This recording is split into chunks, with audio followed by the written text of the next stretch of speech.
मेघालय यात्रा को और ज़्यादा दिन नहीं बचा था। आशीष को इन 2 दिनों के अंदर ही अंदर बहुत सारी तैयारी करनी थी। आशीष अपने डाइनिंग टेबल पर बैठा हाथ में एक कागज़ लेकर अपना शेड्यूल चेक कर रहा था। इस शेड्यूल पर निर्भर होकर ही तो वो लोग मेघालय जाएंगे। आशीष मन देकर शेड्यूल को चेक कर रहा था। उन्हें बहुत सी चीज़ें अभी भी अपने साथ लेना होगा। आशीष को ये बात का अंदाज़ा तो हो ही गया था कि ये मेघालय खतरे से खाली जगह नहीं है। कल रात के आर्टिकल पढ़ लेने के बाद आशीष को ऐसा लग रहा था कि जैसे वो लोग बिना इनविटेशन के अपने पूरे फैमिली के साथ खतरों का खिलाड़ी खेलने जा रहे हो। डाइनिंग टेबल पर आशीष अकेले बैठा हुआ था। पूरे रूम पर सन्नाटा। आशीष की माँ अपने रूम पर आराम कर रही थी, इसलिए आशीष को बहुत ही नींद आ रहा था।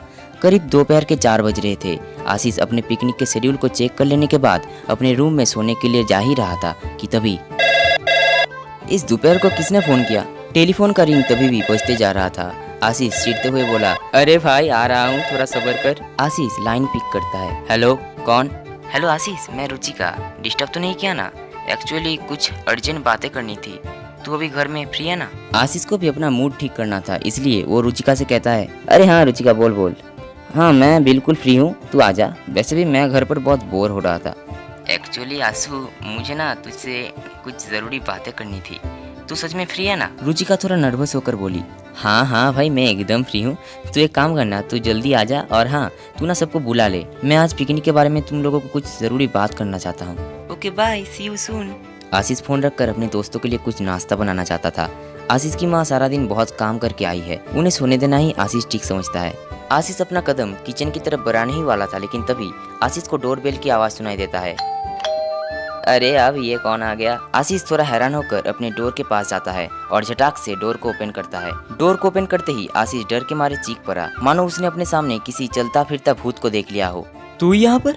मतलब कैसे? आशीष ने किसी भूत पिशाच को नहीं, बल्कि वो डोर खोलते ही अपने सामने रुचिका को खड़ा हुआ पाया। रुचिका जोर से हंसते हुए कहता है, सरप्राइज, कैसा झटका लगा बोल? रुचिका ने कहा। झटका? तूने तो मुझे पैरालिसिस कर दिया था यार। तेरे पास क्या कोई सुपर पावर आ गई इतनी जल्दी? अभी तो तूने फोन किया था। आशीष बिचकते हुए कहता है।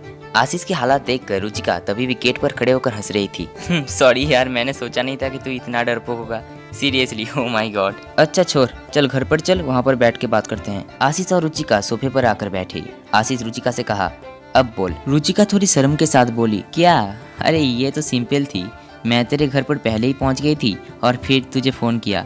क्या पता तू घर पर होना हो। अच्छा ये है सुपर पावर का राज? हाँ यही है। मैं थोड़ी कोई आनंद जोशी हूँ जो जादू नगरी से जादू सीख कर आऊँ। रुचिका के मुंह से ये बात सुनकर आशीष की मानो पैरों तले जमीन खिसक गई। आशीष रुचिका से बिचकते हुए कहा, तुझे कैसे पता आनंद जोशी के बारे में?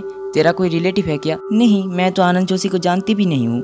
वैसे हाँ, एक बात माननी पड़ेगी, वो आर्टिकल गजब का था। आशीष को अपने कानों पर यकीन ही नहीं हो रहा था। उसे तो लगने लगा कि वो अभी भी कोई सपना देख रहा है। तू इतना सब कैसे जानती है? आशीष हैरान होते हुए कहता है। रुचिका हंसते हुए कहती है, अरे पागल, याद कर, हम सभी दोस्तों का एक कॉमन जीमेल अकाउंट है। मैंने कल रात को जब देखा कि तू उसी जीमेल अकाउंट को यूज कर रहा है तो मैंने भी सोचा कि क्यों ना थोड़ा जासूसी कर लिया जाए। रुचिका की बात सुनकर आशीष हक्का बक्का रह गया। शिट गॉड, मैंने देखा क्यों नहीं? तू क्या ये बात हमसे सीक्रेट रखना चाहता था? रुचिका सीरियस एक्सप्रेशन के साथ बोली, नहीं ऐसी कोई बात नहीं है। आफ्टर ऑल मैं तो तुम लोगों को इसी बारे में बात करने के लिए बुलाने वाला था। कैसी बात? अपनी भाई को भी तो कुछ बोलो। राहुल घर में घुसते हुए कहता है, आ गया तू? बाकी सब लोग कहाँ पर हैं? वो लोग धीरे धीरे आ रहे हैं। अच्छा फिर छोड़, सब आने के बाद ही मैं सब कुछ बोलूंगा। आशीष इतना कहता है और किचन पर सबका नाश्ता करने के लिए चला जाता है। ए रुचिका, क्या बात है? कोई जरूरी खबर? राहुल रुचिका से पूछता है।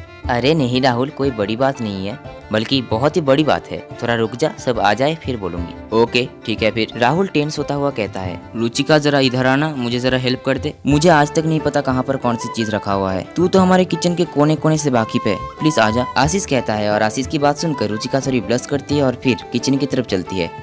थोड़ी देर बाद आशीष के सब दोस्त वहाँ पर आ गए। आज सब लोगों का मूड बहुत अच्छा था, जय का भी। आज जय माही को पटाने की कोई कसर नहीं छोड़ रहा था। जय सोफे पर राहुल के साथ बैठा हुआ था और उसके ठीक सामने के सोफे में माही रोहित के साथ बैठी हुई थी और मोबाइल पर नेटफ्लिक्स देख रही थी। जय सामने रखे पानी के ग्लास को उठाता है और थोड़ा सा पानी पीने के बाद अपना मोबाइल निकाल कर चुपके से माही की तरफ देखते हुए एक गाना गा देता है। दिल ने मेरे तेरे दिल से कहा, इश्क है तो वही जो है बेइंतहा, तूने कभी जाना ही नहीं, मैं तो हमेशा तेरा ही रहा।